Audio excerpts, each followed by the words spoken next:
How to fix X Lossless Decoder for Mac not uninstalling. Here's a script file you can use to uninstall X Lossless Decoder on Mac.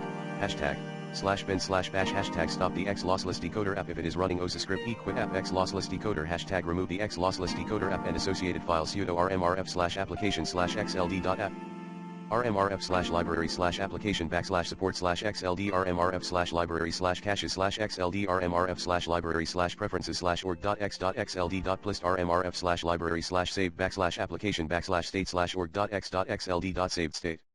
Here's how to use the script. 1. Open a text editor such as TextEdit or BBEdit. 2. Copy the above script into a new file and save it with a descriptive name and the .sh extension, e.g. uninstall XLD.sh. 3. Open the terminal application on your Mac. 4. Type cd, with a space at the end, and then drag the folder containing the script file onto the terminal window. This will automatically insert the full path to the folder into the terminal command. Press enter to navigate to that folder. 5. Type mod plus x uninstall-xld.sh and press enter to make the script executable. 6.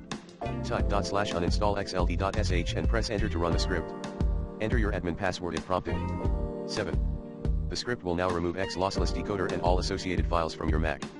Note, before running this script, make sure to save any important work you have open in X Lossless Decoder and any other applications. Also, be aware that this script will permanently delete X Lossless Decoder and associated files, so make sure you have a backup if you need to reinstall the application later. For starters, use the recommended Clean My Mac X in this video guide.